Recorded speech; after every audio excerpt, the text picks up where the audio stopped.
The courthouse in the heart of the small U.S. town looked like it belonged to another century.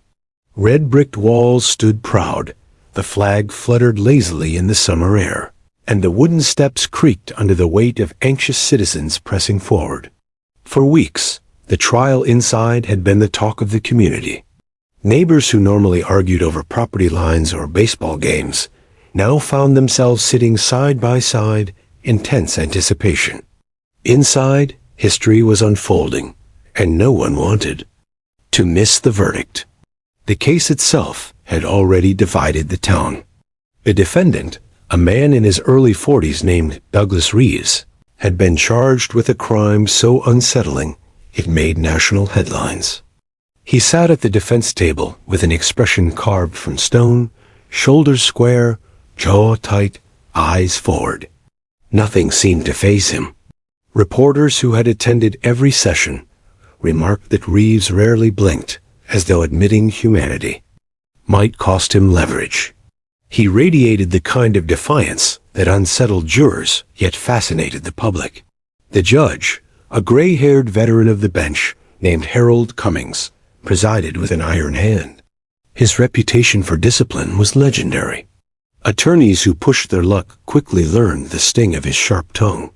Still, even Cummings couldn't suppress the electric tension that filled the courtroom. The gallery was packed ordinary. Townsfolk, reporters with notepads balanced on knees, sketch artists capturing every detail of Reeves' cold stare. Above them, the ceiling fans churned sluggishly, doing little to cut the heaviness in the air. On the prosecution side sat Assistant District Attorney Carla Mendez, a woman whose sharp mind and sharper words had won her dozens of cases. She had laid out her evidence, meticulously witnessed testimony, forensic reports, photographs that made several jurors visibly shift in discomfort. Yet despite the strength of her presentation, she knew victory wasn't guaranteed. Trials weren't just about facts. They were about perception, about whether 12 ordinary people believed guilt beyond reasonable doubt. And Mendez could sense doubt hanging in the air like smoke. Across from her, Reeves' defense attorney Mark Latham leaned back in his chair with calculated ease. He was a master of charm, a man who could spin contradictions into shadows and make jurors question what they had seen with their own eyes. His cross-examinations had poked holes in witness accounts, highlighted inconsistencies, and painted Reeves not as a predator, but as a misunderstood man caught in unfortunate circumstances. Latham knew jurors were human. If he couldn't erase suspicion, he could plant just enough seeds of uncertainty to save his client. The jury sat in 2 neat rows, 12 faces locked in a strange mixture of fatigue and focus. They had listened to testimony for days, their lives consumed by details they hadn't wanted, but couldn't now escape. Some looked hardened, resolved to make their decision. Others carried hesitation in their posture, glancing down at their notes as if hoping clarity might be written there. Whatever their private thoughts, the weight of judgment pressed down heavily upon them all. Behind them, the audience murmured quietly until Judge Cummings struck his gavel, reminding them this was a court of law, not theater. Yet the truth was undeniable. To many, this trial felt like theater. People had taken sides, emotions ran high, and the outcome seemed destined to echo far beyond the walls of that courthouse. On this particular morning, the proceedings began with witness testimony. Mendez called a woman named Sarah Collins, a quiet, pale figure clutching a small purse like a lifeline. She was nervous, her voice trembling at first, but under careful questioning, her words painted a chilling picture of Reeves' actions the night of the alleged crime. The gallery leaned forward, drawn into her account. Reeves, however, remained unmoved, staring ahead as though her voice was nothing but static. When Latham rose to cross-examine, his tone was gentle, almost soothing. He questioned Sarah's memory, her angle of vision, even the reliability of the streetlights that night. Bit by bit, he chipped at her certainty, until her confident answers shrank into hesitant maybes. By the time she stepped down, she looked shaken, and jurors exchanged glances, their interpretations impossible to read. The rhythm of the trial continued in this pattern, Mendez building her case, Latham dismantling, piece by piece. For the gallery, it was exhausting yet riveting, like watching a tug of war where lives hung in the balance. And then, a moment came that shifted the current ever so slightly. The bailiff opened the side door, and a young mother entered with a toddler perched on her hip. She was scheduled to testify only briefly about something peripheral details. Of timing and presence, nothing expected to sway the jury. Most people barely glanced at her, assuming her role was minor. The child, however, drew a few smiles and raised eyebrows. It wasn't often a toddler entered such a serious space. The little boy, no more than 3, clung to his mother's blouse, wide eyes darting curiously around the room. His shoes tapped against her side as she carried him, and when they reached the stand, the bailiff helped seat her comfortably. The boy sat on her lap, squirming, but quiet enough not to disrupt. Reeves barely acknowledged them, though for a brief moment his eyes flickered toward the child. If anyone noticed, they dismissed it as coincidence. The judge nodded for proceedings to continue. Mendez stepped forward, questions in hand, while the mother adjusted the boy on her knee. At first, the scene looked ordinary. The mother's answers were straightforward, her voice stronger than expected. The toddler fidgeted, tugging at her necklace, then at her sleeve, his restless energy typical of his age. But then his eyes found something else, something that shifted the tone of the entire room. At the far side of the courtroom sat Officer Daniels, a tall, broad-shouldered man with years of K-9 unit service behind him. Beside him, his partner lay calmly at attention, a German shepherd named Rex. The dog was present only as part of standard courthouse security, a routine presence that reassured many and unsettled others. To most, Rex was just another part of the courtroom's machinery. To the toddler, however, Rex became something entirely different. The boy's restless squirming ceased. His small hand rose, pointing directly at the dog. His lips moved in a soft babble at first, but his gaze remained locked on the animal. The gallery noticed and chuckled lightly, the sound quickly hushed by Judge Cummings' glare. Still, the boy's focus on the police dog was oddly intense, more serious than playful curiosity. The mother shifted uncomfortably, whispering for him to settle down, but the toddler leaned forward, as though drawn by an invisible thread.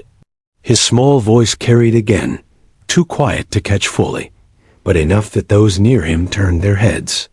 The dog, sensitive to shifts in human behavior, tilted its head slightly, ears perked. It was nothing yet, just a child's fascination with a large, uniformed animal. Yet the way the room paused, the way eyes followed the boy's movements, suggested everyone felt the weight of something unplanned. A crack in the rhythm of the trial had opened. Reeves shifted for the first time that day. His posture broke, his hands tightened, and he glanced just briefly at the child, and the dog.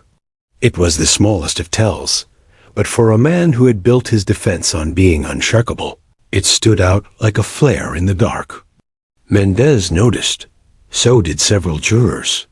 So did at least one reporter, whose pencil scratched rapidly across his notepad. The judge cleared his throat, motioning for order, but beneath the surface, anticipation buzzed. The gallery leaned forward. Again, sensing something extraordinary was unfolding, though no one yet knew just how extraordinary it would become. The mother resumed answering questions, trying to steady herself as her child wriggled with renewed determination. The boy's eyes, however, never left the dog. His lips parted again, as though he wanted to speak, and a hush seemed to settle across the courtroom without anyone meaning it. No one, not even Judge Cummings, realized the trial had just crossed into uncharted territory, and no one imagined that a toddler too young to understand laws, evidence, or the solemn weight of justice was about to change everything. The courtroom settled into an uneasy rhythm as the young mother adjusted herself on the witness stand. Her name was Emily Carter, and though her role in the trial was minor, her presence instantly shifted the energy in the room. Unlike the hardened detectives, forensic experts, and reluctant eyewitnesses who had spoken before her, Emily carried no air of authority.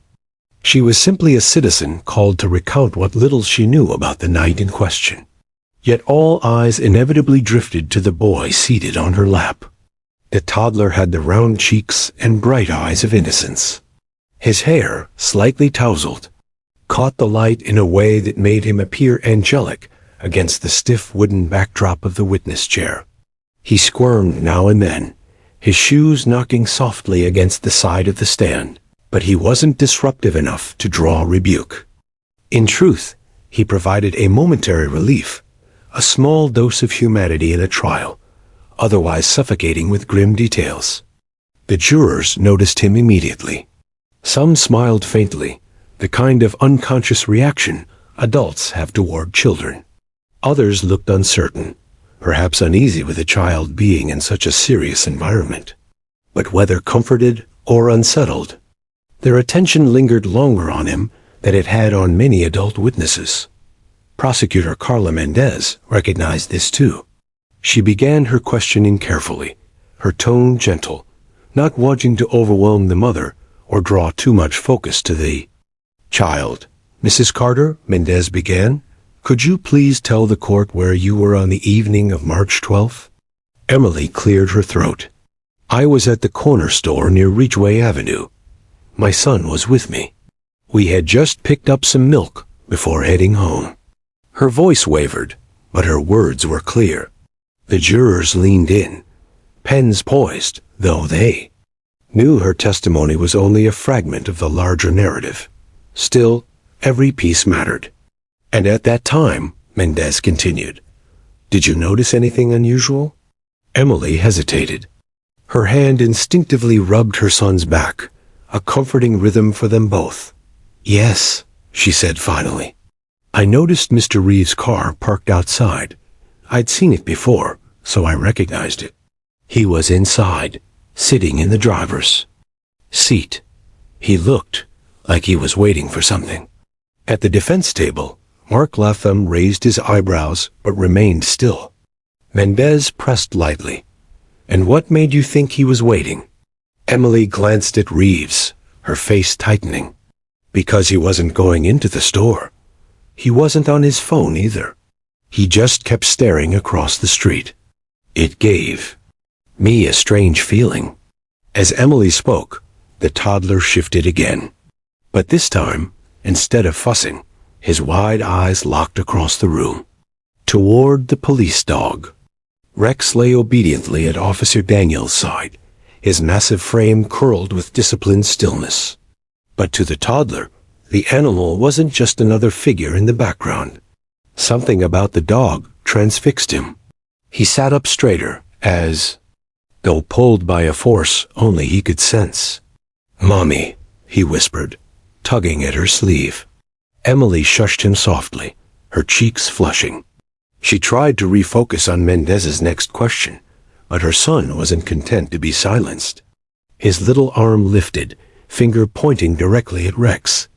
Doggy, he said, his voice clear enough that jurors in the front row heard him. A few in the gallery chuckled under their breath. Judge Cummings shot them a look that instantly silenced the amusement, though even he allowed the faintest flicker of tolerance. Children couldn't always be controlled, and he was pragmatic enough to let it pass. Mrs. Carter, Mendez said gently, trying to redirect, you mentioned the car looked suspicious. Did you see anyone approach or leave the vehicle? Emily swallowed, her gaze darting between the prosecutor and her restless son. No, she admitted, not at that moment. But the way he sat there, it just stayed in my mind. When I later heard about what happened nearby, it unsettled me. Mendez nodded. Thank you. That's very helpful. She gave Emily a chance to breathe before continuing. But the child wasn't finished. His little body leaned forward. Now, eyes fixed with startling intensity on Rex. His lips parted again, words tumbling out softly but distinctly. He knows. The words weren't shouted. They weren't loud enough for the entire courtroom to hear. But those sitting closely, jurors in the front row, Mendez herself, and Officer Daniels at his post heard them clearly enough to pause. Rex's ears perked at the sound of the child's voice. The dog's head tilted, his gaze shifting briefly toward the toddler, before returning to the steady scan of the room. To the trained handler, it looked like nothing more than natural canine alertness. But to the few who noticed, the coincidence was striking. Emily flushed deeper, whispering sharply, "Hush, sweetheart." She bounced him lightly on her knee, trying to distract him. Yet his focus didn't break. He continued to stare at the dog with a look far too serious for a child his age. The defense attorney seized the moment. Rising with deliberate calm, Latham approached the witness stand, a smile playing at his lips. "Mrs. Carter," he began smoothly, "you've described seeing my client's car near the store. But you didn't see him leave, approach anyone, or commit any crime. Is that correct?" Emily nodded reluctantly. "That's correct. And when you say he looked like he was waiting, that's your personal impression, yes? A feeling? Yes. So," Latham continued, spreading his hands, "it would be fair to say that your testimony is based on what you assumed, not what you actually saw." Emily's face tightened. "Yes, but it unsettled me for a reason." Latham nodded, sympathetically, his voice dropping softer, almost fatherly. "Sometimes, Mrs. Carter, our minds fill in blanks with fear. We think we see danger where there is none. Especially when children are with us. We become protective, don't we?" Emily bit her lip, shifting uncomfortably. "Yes, I suppose." "And your little boy," Latham said with a warm chuckle, glancing at the toddler. "He seems quite imaginative himself. Pointing at dogs, whispering things. Perfectly normal for his age, wouldn't you say?" The gallery tittered faintly. But the toddler only stared harder at the dog, his face solemn. He pressed his small hand against his mother's chest and spoke again, his voice ringing louder this time. "Bad man?" The room froze. For a heartbeat, silence pressed down. So heavily it seemed even the ceiling fans stopped turning. Jurors stared, wide-eyed. Mendez's eyebrows shot up. Even Judge Cummings leaned forward, squinting as though unsure if he had truly heard what he thought he had. Emily's face burned crimson. She tried to hush her son, rocking him slightly. But the damage was done. The words hung in the air, undeniable, echoing with eerie weight in the solemn chamber of law. Latham's smile faltered, though he recovered quickly, forcing a dismissive laugh. "Children say the darndest things, don't they? Imagination, wild as the wind." But his voice lacked its usual smoothness, and the jurors noticed. At the defense table, Reeves shifted for the first time all morning. His jaw clenched, a bead of sweat tracing along his temple. The unshakable composure he had displayed since the trial began cracked, just slightly, but enough for keen eyes to catch it. Mendez said nothing. She didn't need to. The moment had taken on a life of its own, one that no attorney could fully control. Rex, the police dog, gave a low rumble in his throat, so soft it could have been dismissed as coincidence. But to those who heard it, paired with the child's words, it felt like the room itself had shifted. Judge Cummings banged his gavel sharply. "Order. The court will disregard the child's comments. This is not evidence." "Continue, Mr. Latham." But though the judge tried to contain it, the spell could not be broken. The toddler had spoken, and the courtroom would never be the same again. The air in the courtroom grew heavy, as if the toddler's words had sucked the oxygen straight out of the room. "Bad man." 2 small syllables, spoken with the clarity of a child just finding his voice, had landed with the force of a hammer. No gavel strike, no legal reminder could erase them. At first, people weren't sure they had truly heard it. The murmurs were hushed, hesitant, like ripples disturbing still water. But then heads turned toward the boy again, watching his face as he stared intently at the defendant. There was no giggle, no playful grin to soften it. His expression was serious, far too serious for a toddler who should have been distracted by the novelty of a dog or the strangeness of a crowded room. His mother flushed, whispering frantically, "Stop it, sweetheart. Quiet." She hugged him tighter against her chest, but the boy wriggled free enough to look across the room again.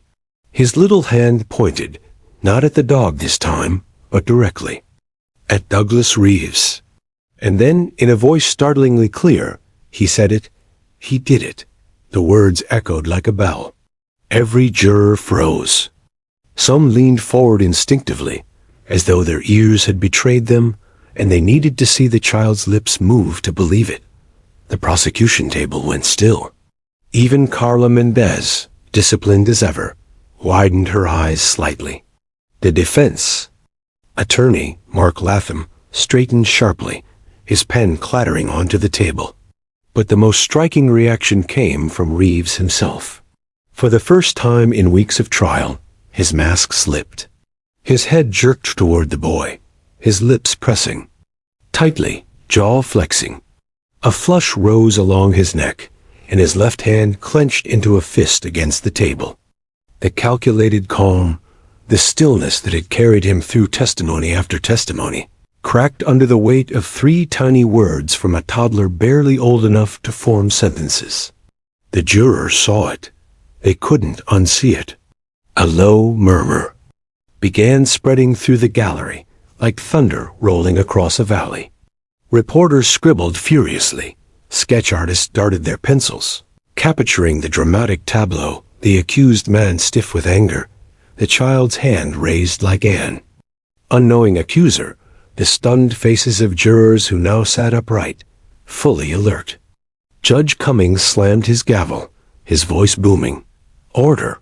Order in this courtroom! The gavel struck wood again and again until the murmurs settled into silence.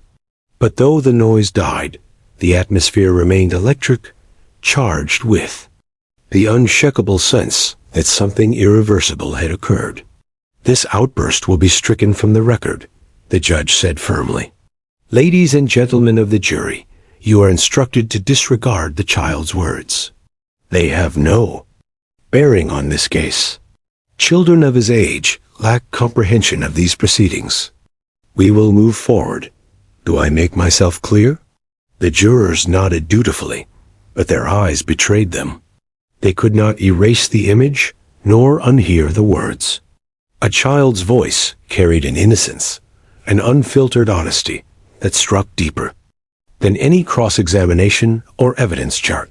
At the prosecution table, Mendez said nothing, though a sharp observer might have noticed her steady hands folding her papers with precision, her lips pressing together to hide a flicker of satisfaction. She would never reference the boy's words directly, but she knew that seed of doubt had been planted in fertile soil. Latham, on the other hand, was already on his feet. Your Honor, he said, his tone urgent but controlled. This is precisely why I argued that allowing a toddler into these proceedings was inappropriate. Children at that age repeat things they've overheard. They invent, they imagine. They lack the understanding to distinguish truth from fantasy. The jury must not give weight to this outburst. His voice cracked slightly on the last word, betraying the strain beneath his calm veneer. Cummings nodded sharply. I have already instructed the jury to disregard. You may proceed. But Latham wasn't finished. He turned toward the jury, hands spread in appeal. Ladies and gentlemen, you've now witnessed exactly how unreliable impressions can be. A child, no older than 3, points and says something he cannot possibly understand.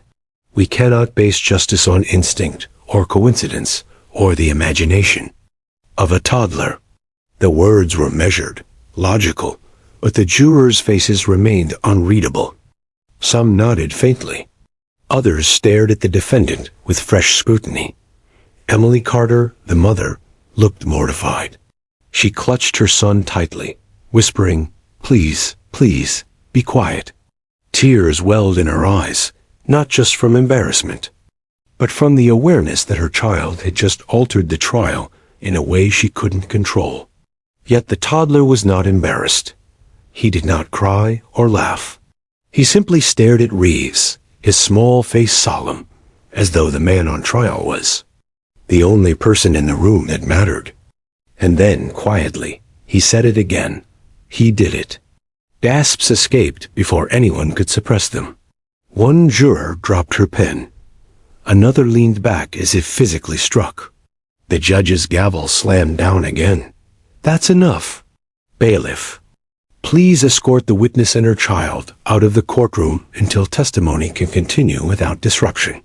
The bailiff moved quickly, guiding Emily from the stand as she clutched her son tightly, whispering desperate apologies.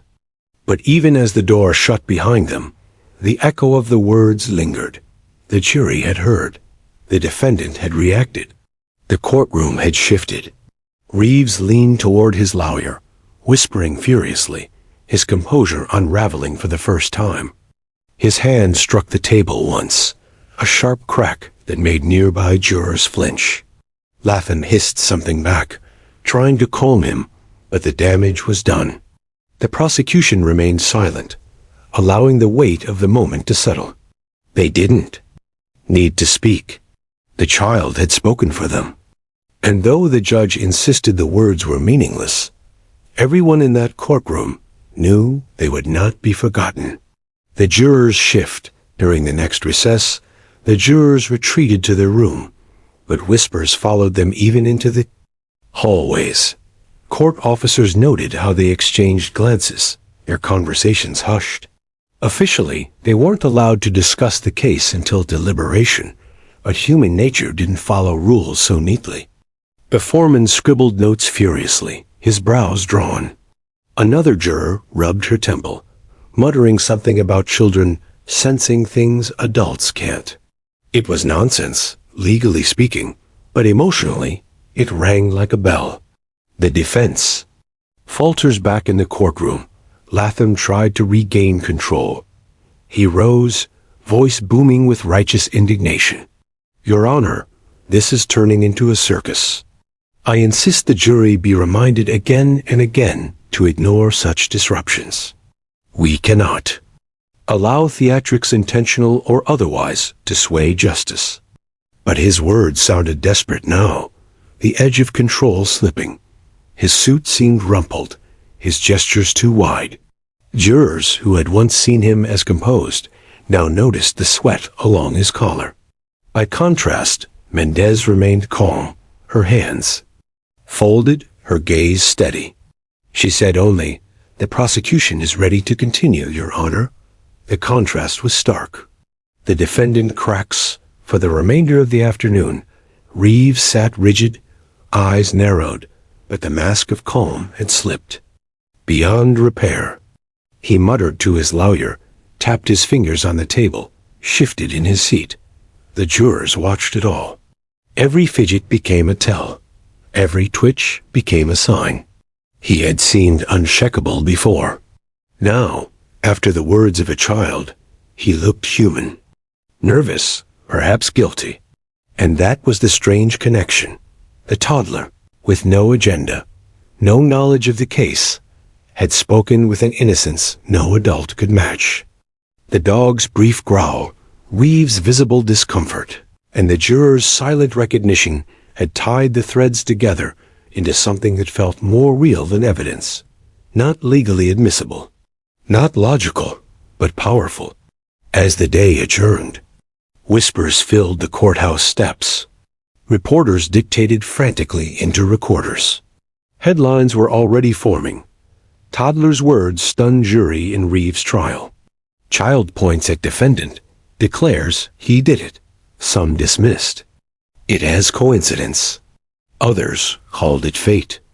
But for the 12 jurors, no matter how much the judge instructed them to ignore it, the words would follow them into deliberation. And for Reeves, the man who had entered court that morning with icy calm, it was the first crack in the armor. The strange connection between a toddler and a dog had torn open a hole in his defense. And though no one yet knew the verdict, the trial was no longer the same. The courtroom emptied slowly after adjournment, but the echo of the child's voice clung to every surface, as if it had soaked into the wood panels and heavy drapes. Court staff moved briskly, shuffling papers and locking evidence carts, yet they exchanged glances heavy with unspoken words.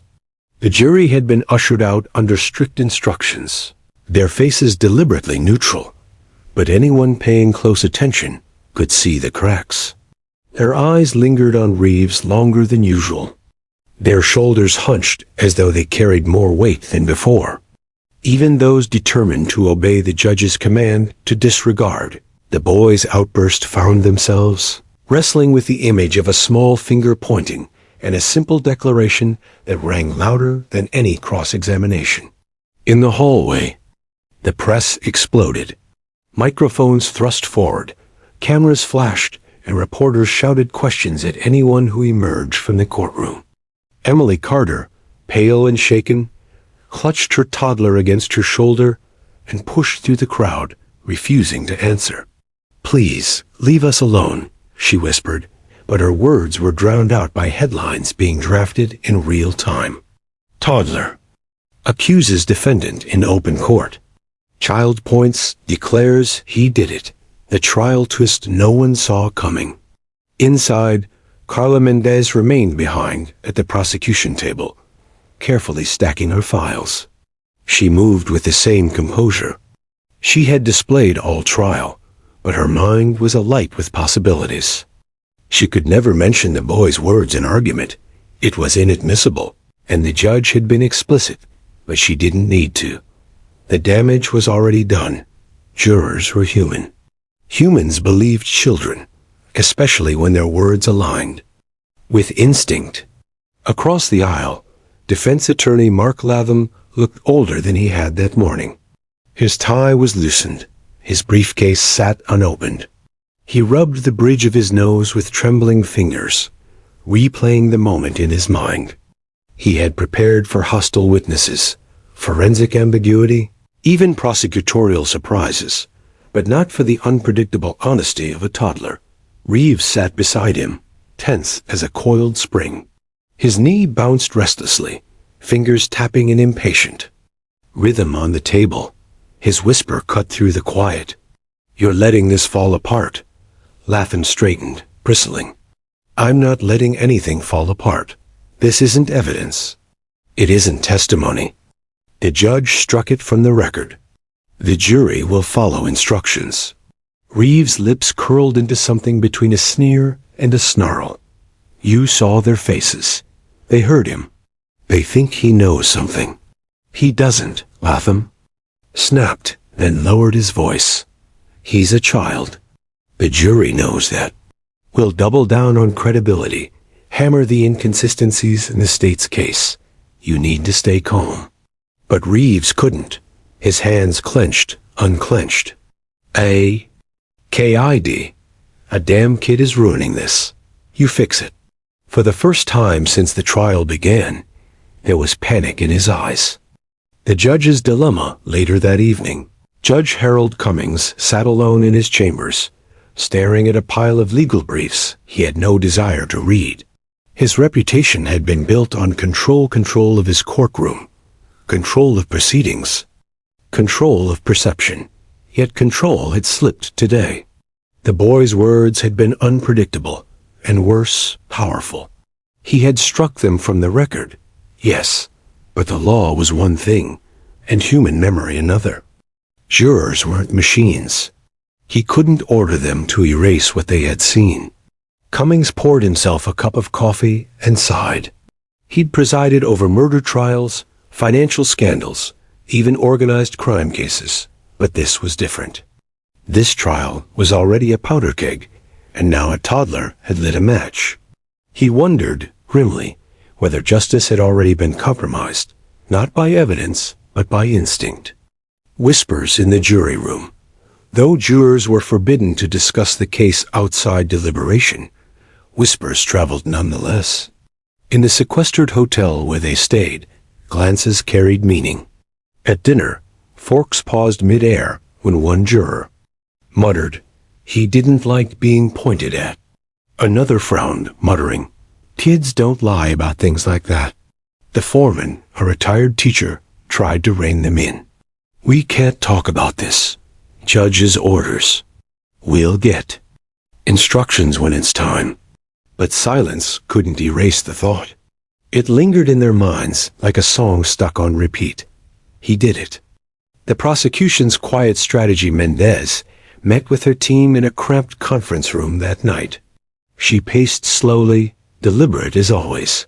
"We don't acknowledge what happened today." "Not directly," she said. "If the defense wants to make noise about it, let them. We stay steady. We present facts, witnesses, evidence." Jurors saw Reeves' reaction. She paused, knowing better than to say more. But that's theirs to interpret. "We don't guide it. We let it simmer." One junior prosecutor grinned. "So basically, we let the kid do our job?" Mendez shot him a sharp look.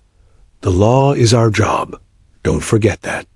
This trial will end on evidence, not chance." But privately, she knew chance had already stacked the deck in her favor. The defense in turmoil, meanwhile. Latham sat across from Reeves in a sterile interview room. He leaned forward, voice urgent. "We need to tighten your image.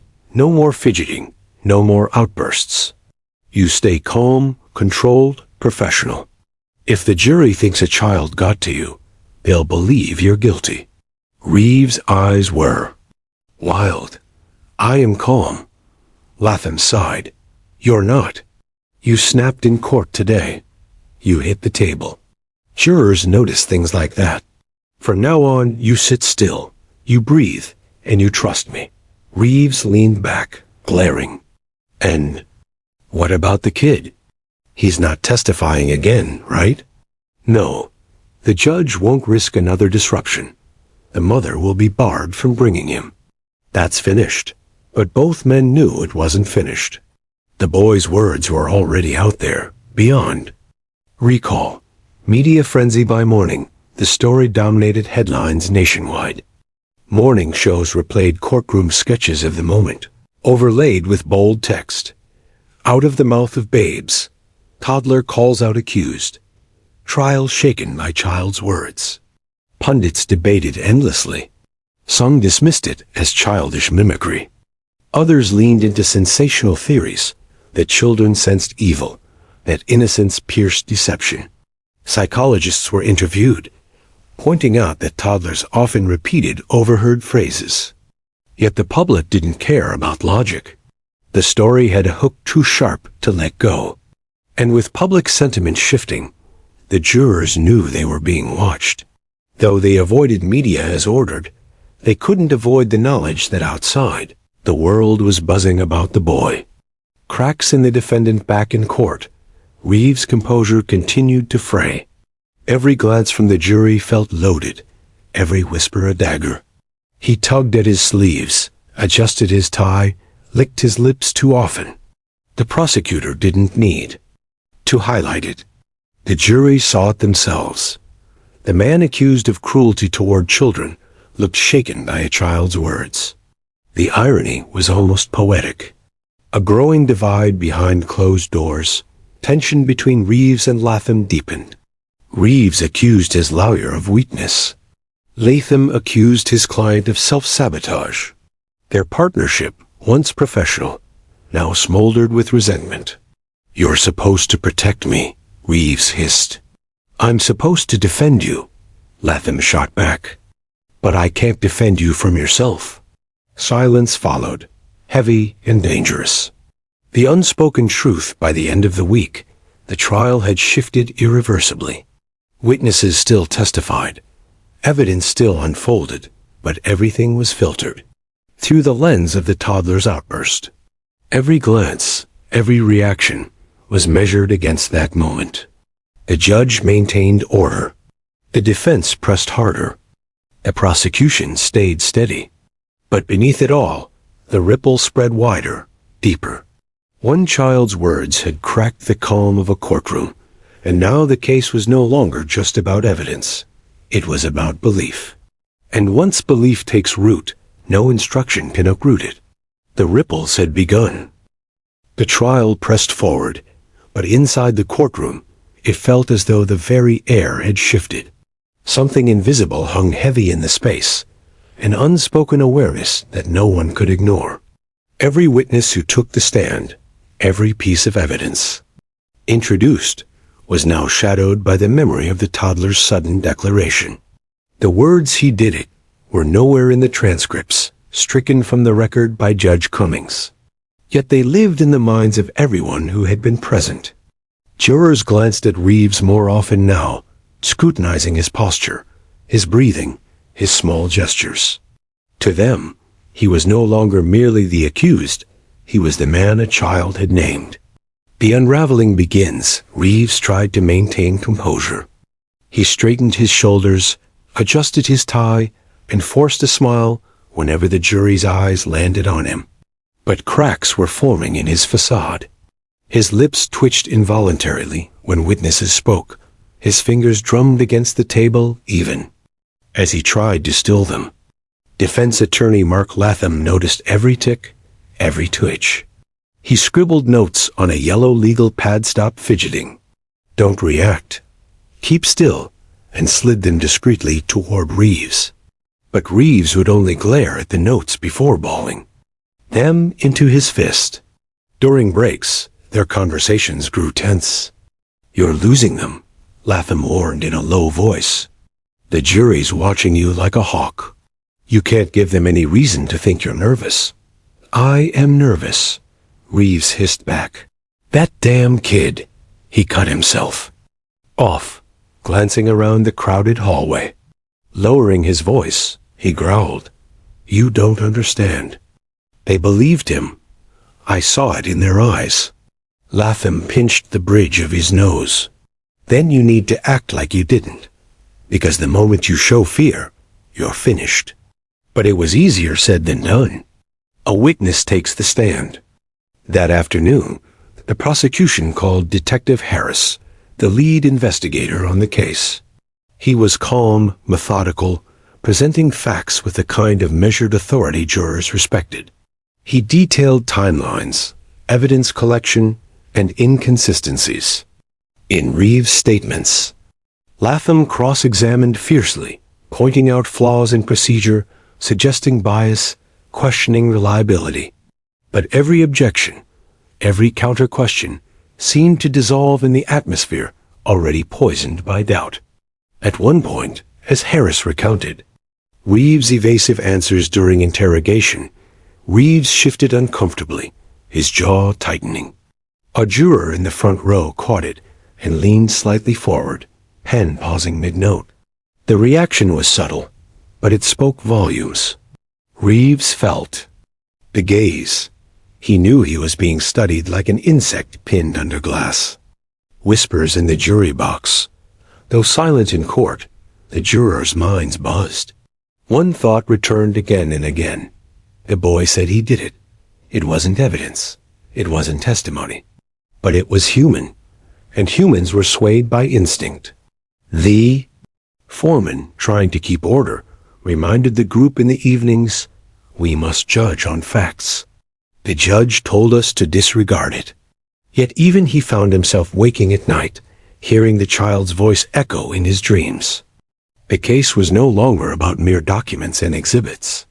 It had become a battle between cold law and raw emotion. The media storm grows outside the courthouse. Reporters feasted on the narrative. News vans lined the street.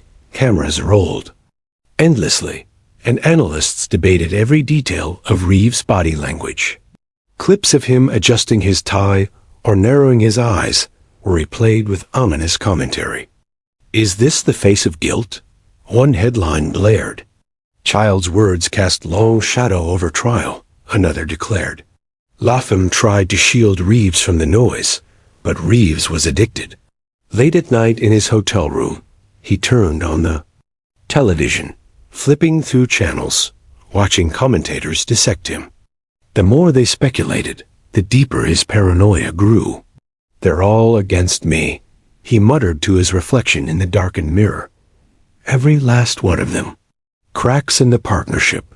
The tension between Reeves and Latham reached a breaking point midway through the week. After court adjourned one evening, they met in a private consultation room. "You need to stop looking guilty," Latham said flatly. "Your behavior is destroying us. The jury doesn't believe my words if they don't believe you." Reeves slammed his hand on the table, making the water glasses tremble. "I'm not guilty. That kid doesn't know what he's saying." His voice broke, rising in pitch. "He doesn't know." Latham leaned forward, eyes narrowing. "Then start acting like it. Because right now, you're proving him right." The silence that followed was suffocating. Reeves looked away, chest heaving. For the first time, Latham wondered if even he fully believed his client anymore. The prosecution stayed steady. Carla Mendez, meanwhile, remained calm and deliberate. She never once mentioned the boy's words. Instead, she doubled down on hard evidence, phone records, witness testimony, forensic reports. Her team noticed jurors nodding along, listening closely, scribbling notes. She didn't need theatrics. The toddler had given her something more powerful than any argument: doubt in the defense. All she had to do was build a bridge for the jury to cross, and brick by brick she laid it. Reeves' paranoia deepens at night. Reeves began to unravel. Further, his sleep was restless, plagued by dreams of the toddler pointing at him, accusing him. He'd wake in a sweat, certain he'd heard the child's voice whispering in the silence. He grew suspicious of everyone: jurors, guards, even his own lawyer. He accused Latham of working with the prosecution, of throwing the case. Latham denied it angrily, but the accusation lingered in the air, poisoning what little trust remained. During one recess, Reeves leaned toward Latham, eyes darting nervously. "They're going to convict me. I can see it. The jury's against me. You're against me. Everyone's against me." "You're paranoid," Latham snapped. "Pull yourself together." But Reeves couldn't. A seed planted by a toddler had grown into a choking vine around his mind. A dangerous slip. The breaking point came during the testimony of a child psychologist. Called by the prosecution to explain behavioral patterns of children, the expert spoke calmly, outlining why children often internalize trauma and how their perception of adults can be telling.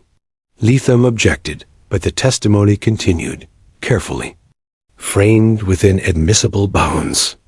As the psychologist spoke, Reeves muttered under his breath, too low for most to hear. But one juror caught at the words. "That kid doesn't know anything.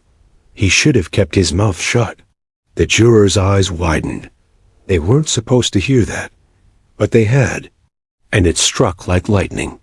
Later, in the jury room, that whisper would come back to haunt them. The defense on the brink. By the week's end, the defense strategy was in shambles. What had once been a strong counterattack now felt desperate. Every objection sounded hollow. Every rebuttal lacked weight. Latham fought valiantly, but he could feel the tide turning against him. And Reeves was collapsing. He sat slumped at the defense table, eyes darting nervously, mouth set in a thin line. He had once walked into the courtroom with arrogance, but now he looked diminished, haunted, almost broken. The jury noticed. They always noticed. The cracks widened. When court adjourned on Friday, the atmosphere was tense. The jurors left silently, the prosecution confident, the defense hollow-eyed. Reporters swarmed the steps outside, hungry for sound bites. Latham brushed past them without comment, but Reeves couldn't resist. He turned, snapping at a reporter who shouted, "What do you say about the child's accusation?" Reeves' face twisted with anger. "He doesn't know anything. He's just a kid." The cameras caught it all. The clip would play on every channel by nightfall. And just like that, the cracks in the defense had become fissures wide enough for everyone to see. The following Monday, the courthouse buzzed like a hive. Word of Reeves' outburst at the reporters had spread everywhere over the weekend. News outlets replayed the clip of him shouting, "He's just a kid," framing it as a slip of guilt rather than frustration. By the time jurors returned to their seats, the image of Reeves' angry face had already circulated across televisions, newspapers, and social media feeds. Inside, Judge Cummings struck his gavel for order. But even he could sense the charged atmosphere. The trial had shifted. It was no longer merely a courtroom proceeding. It had become a spectacle. A strained defense. Mark Latham knew they were losing control. He spent most of the weekend drafting new strategies, combing through evidence, trying to redirect the jury's attention away from the shadow of the toddler's words. But every angle seemed weak. The moment Reeves had lost his composure in public, their carefully curated image had collapsed. Before proceedings began, Latham leaned across the defense table, his voice low but sharp. "You're on thin ice, Daniel," he said. "If you so much as twitch wrong today, it'll bury us." Reeves clenched his jaw. His eyes were bloodshot, his face pale from lack of sleep. "They're already against me. You think sitting still will save me? It won't. They've already made up their minds." Latham pressed his lips together, realizing that no matter what he said, his client was slipping further into paranoia. The prosecution's relentless rhythm. Carla Mendez entered with her usual composure, her team organized, her files stacked neatly. She didn't gloat about the weekend's media frenzy, nor did she mention the boy's words. She didn't need to. The case was now gliding on momentum, and she simply kept laying out evidence brick by brick. She called another witness, a digital forensics expert who analyzed Reeves' phone records. The expert presented call logs that contradicted Reeves' timeline, showing that he had been near the victim's neighborhood at a time he had sworn under oath to be elsewhere. Gasps rippled through the gallery. The jurors scribbled notes furiously. Reeves shifted in his seat, clenching his fist so tightly his knuckles whitened. Latham objected, argued about the possibility of GPS inaccuracies, but the seed had been planted. The jurors' shifting gaze. The jurors could not shake what they'd seen and heard. Each day, they arrived more guarded, more observant. And every time Reeves so much as tapped his finger on the table, eyes flicked toward him. To them, he looked cornered. And cornered men, they knew instinctively, could lash out. One juror, a retired teacher, confided to another during lunch break, "He looks less like a man fighting for his innocence, and more like a man trying not to collapse." The other nodded grimly. "And that kid, I can't stop hearing it. He said Reeves did it." The boy knew.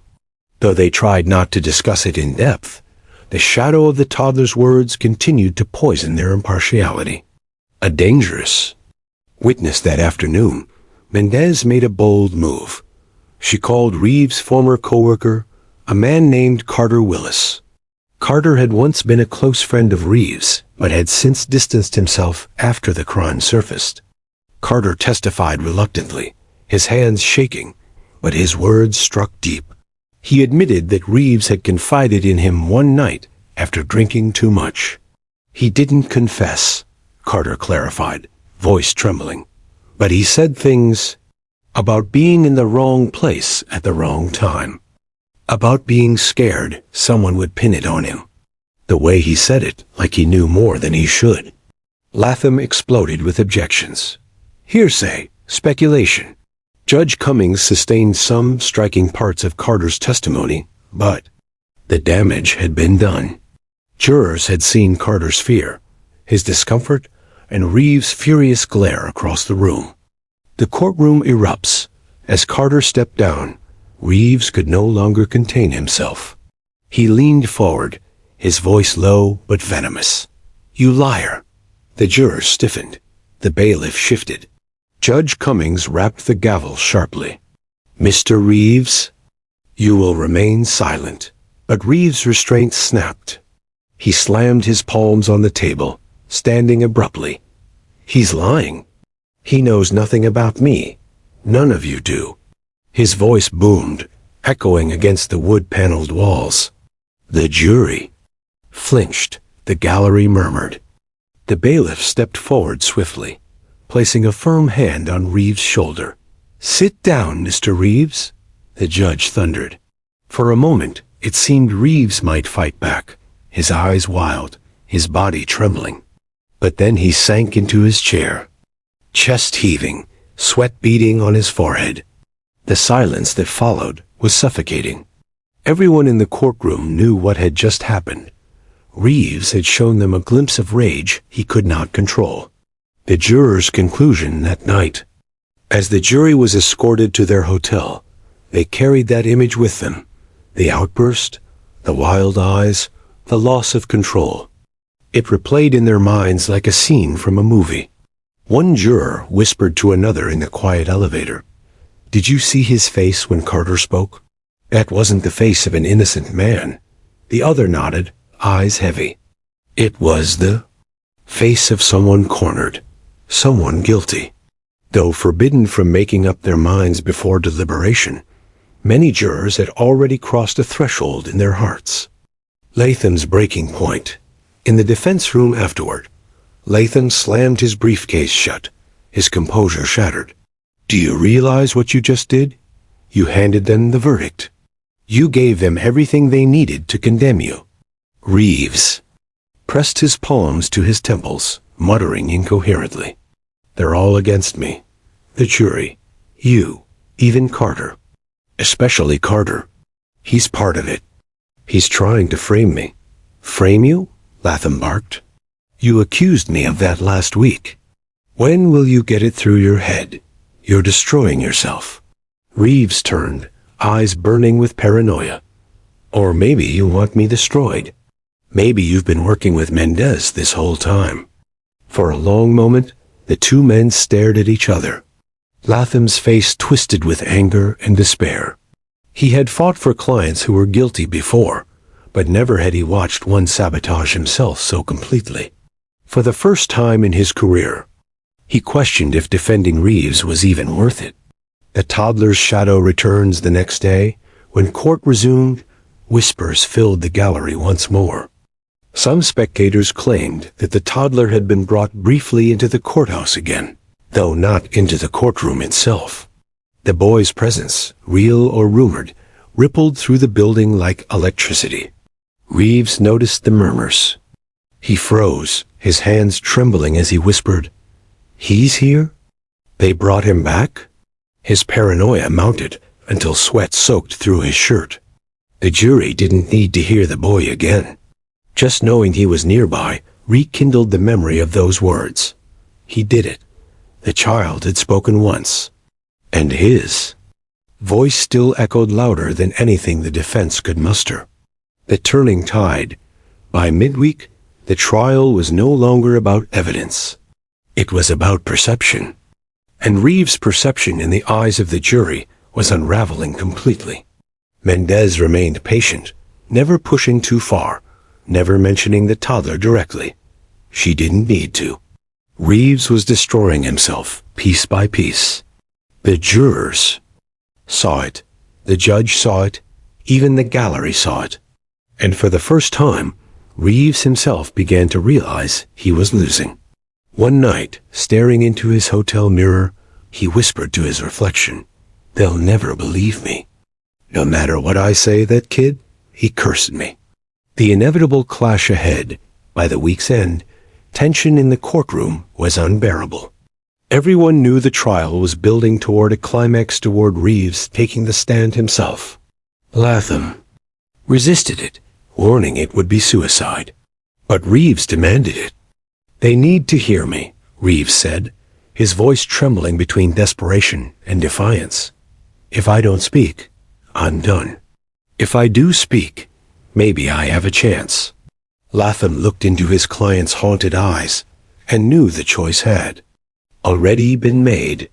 The boiling point was not the outburst, not Carter's testimony, not even the rumors of the toddler's return. The true boiling point was yet to come, when Reeves would face the jury directly. And when that moment came, no one knew whether he would save himself or destroy himself completely.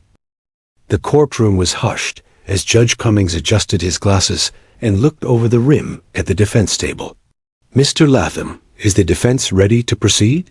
Latham hesitated. His jaw worked, his hand hovering near his papers.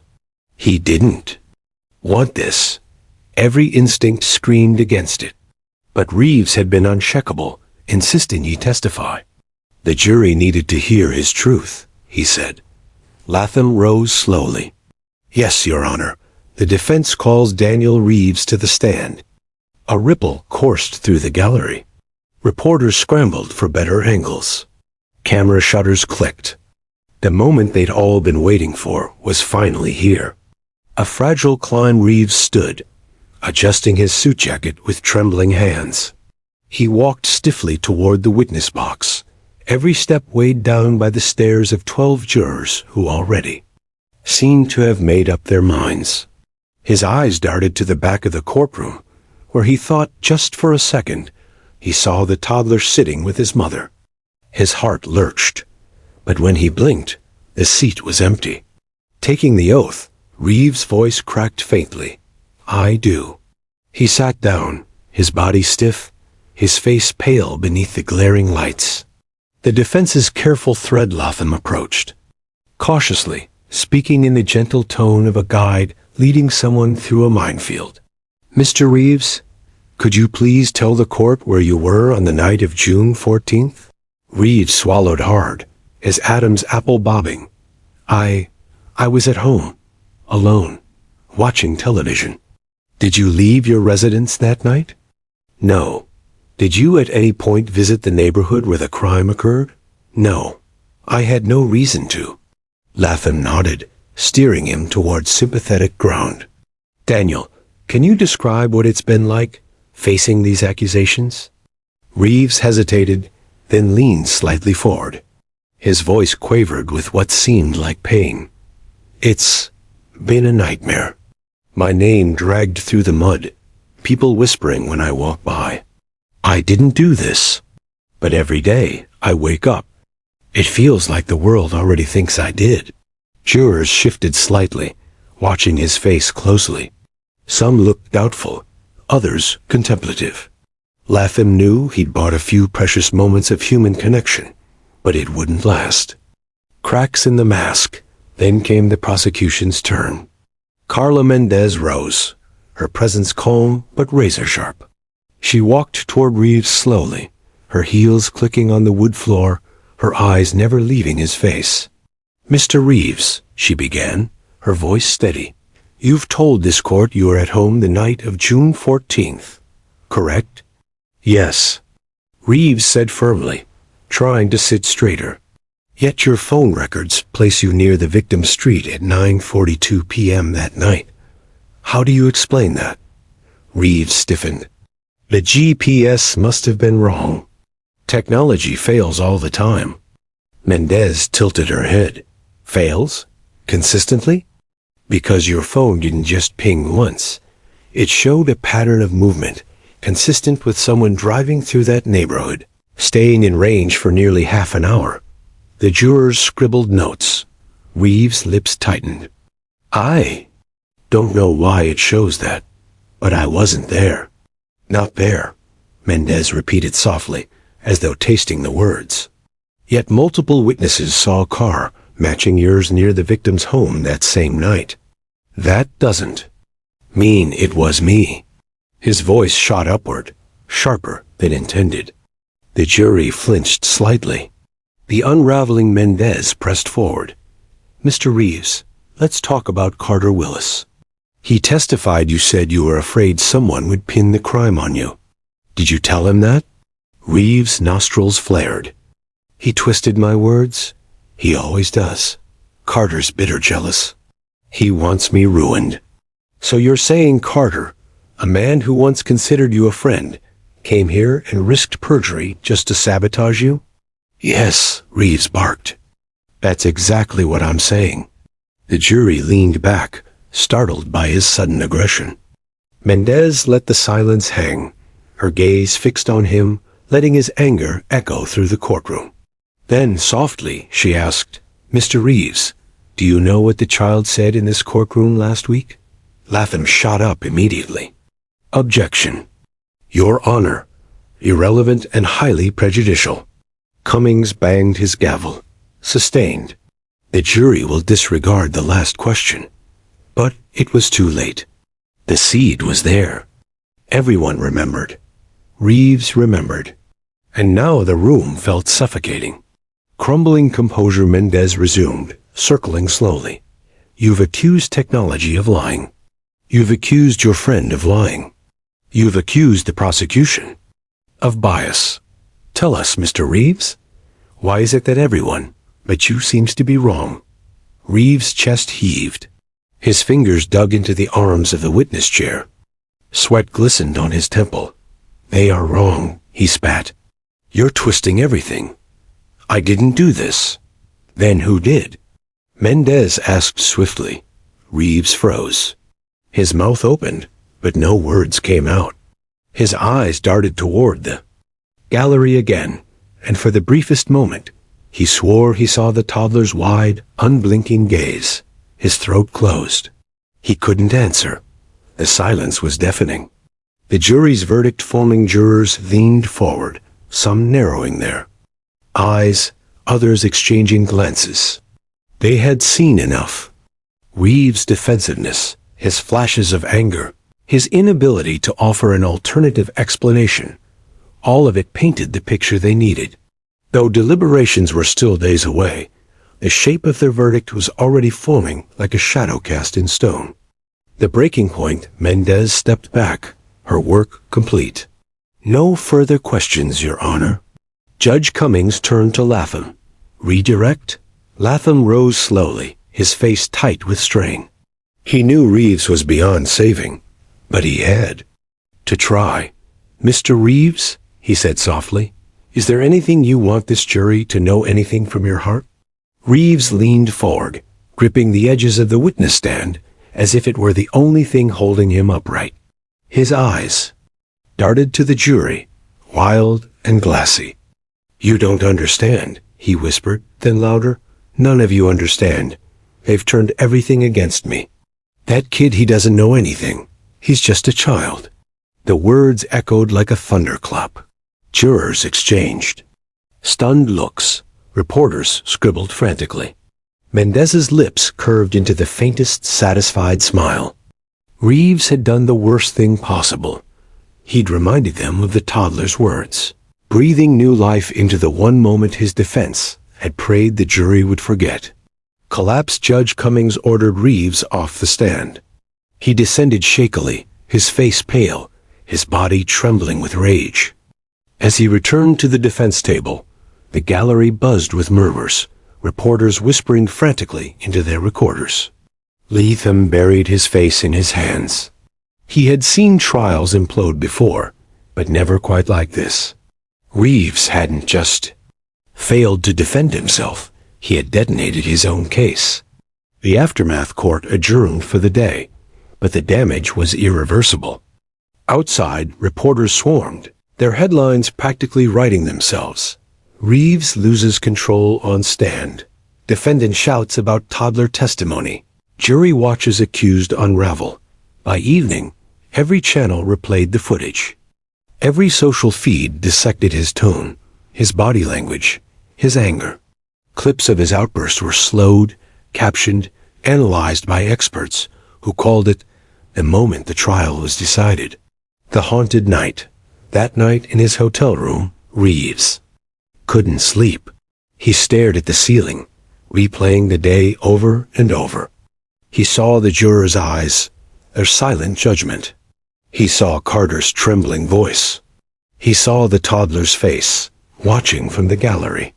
He pressed his palms into his eyes, whispering, "He cursed me. That kid cursed me." For the first time, Reeves felt not just accused, but doomed. The trial wasn't over, but in his heart, he knew the verdict had already been written. The final morning of the trial dawned heavy with tension. Outside the courthouse, reporters gathered in swarms, their cameras poised, their microphones waiting to capture history. Inside, the air was thick, as though the walls themselves held air breath. Judge Cummings entered promptly at 9 a.m., his robe swaying as he took his seat. Court is now in session. Counsel, are we ready for closing arguments? Carla Mendez stood first, her posture sharp, her voice cutting through. A silence. The prosecution's blade. Ladies and gentlemen of the jury. She began, pacing slowly before them. You've heard the facts. You've seen the evidence. And you've watched Mr. Reeves attempt to explain them away with excuses, accusations, and anger. She gestured toward the defense table, where Reeves sat rigid, his eyes fixed on the floor. Phone records don't lie. Witnesses don't conspire without cause. And when given the chance to tell you his truth, Mr. Reeves showed not honesty, not clarity, but hostility. You saw him. You felt it. The truth of his guilt was in his every word, his every glare. She paused, her eyes narrowing ever so slightly. And perhaps most haunting of all, you heard the words of a child. Words no toddler could invent. Words that pierced through confusion and gave voice to something deeper. We may never understand how, but those words matter. They matter because they came from innocence. The courtroom was silent. Even Latham dared not object. The child's voice still lingered in everyone's memory, unshakable. Mendez closed with finality. Justice demands only one verdict. Guilty. The defense's desperate plea, win. Latham rose. His face was pale, his eyes shadowed with sleeplessness. His voice cracked at the start, but steadied with effort. Members of the jury, he said, this case has been driven by fear, by speculation, and yes, even by emotion. But emotion is not evidence, and justice cannot rest on the words of a child too young to comprehend the weight of this room. He turned to Reeves, then back to the jury. Daniel Reeves is imperfect. He is flawed, angry, sometimes abrasive. But flaws are not crimes. Anger is not proof. The state wants you to see him as a monster, because that's easier than admitting. They haven't shown you certainty. And without certainty, there must be doubt. He spread his arms wide, imploring, do not let fear decide this case. Let reason guide you. And if there is even a sliver of doubt in your mind, the law demands that you find him not guilty. Latham's voice faltered at the end. He knew it wasn't enough, but it was all he had left. The jury retired to deliberate. Hours passed. Reporters filed live updates, speculating on timelines, dissecting body language. The courthouse cafeteria buzzed with restless energy. Reeves paced in the defense lounge like a caged animal, muttering under his breath. At times, he pressed his palms to his temples, whispering, "The kid cursed me. He cursed me." Latham watched him with growing despair. He had defended difficult clients before, but never one so trapped by his own unraveling. By late afternoon, word spread that the jury had reached a decision. The building fell into a reverent silence. The verdict room, the jurors filed back in, solemn and unreadable. Reeves' breathing was ragged. His hands gripped the defense table so tightly, his knuckles turned white. Judge Cummings cleared his throat. Madam Foreperson, as the jury reached a verdict. A woman in the front row stood, holding the folded paper. "We have, Your Honor." The bailiff took it, handing it to the judge, who unfolded it slowly, his expression unreadable. He passed it back. The foreperson's voice trembled slightly as she read, "In the matter of the state versus Daniel Reeves, on the charge of first-degree murder we, the jury, find the defendant guilty." The eruption, the words exploded in the courtroom. Gasps rippled through the gallery. Reporters rushed to get the first headlines out. Mendez exhaled, her shoulders loosening for the first time in weeks. Latham slumped into his chair, his head bowed, Reeves' face twisted, his mouth opened, in a soundless scream before words finally tore free. "No, this isn't justice. This is a curse." His voice cracked, wild, desperate. He turned, his fingers stabbing toward the gallery. "That kid, he doomed me. He looked at me and spoke death into me." The courtroom descended into chaos. Bailiffs rushed forward as Reeves lunged against the table, veins bulging in his neck. His eyes scanned the crowd, frantic until they landed on the very back row. And there, impossibly, sat the toddler, calm, unblinking, watching. Reeves' body went rigid, the blood drained from his face. His knees buckled, and he collapsed as bailiffs swarmed him. The silence after the child's mother clutched him close, whispering fiercely into his ear, while the boy stared past her at the crumpled man on the floor. Judge Cummings ordered order restored, but it took long minutes before the room quieted. Reeves was hauled away, his shouts echoing down the hallway. "He cursed me! He cursed me!" The jury sat frozen, many visibly shaken. Even Mendez glanced toward the toddler, unease flickering across her composed expression. The aftermath news of the verdict spread like wildfire.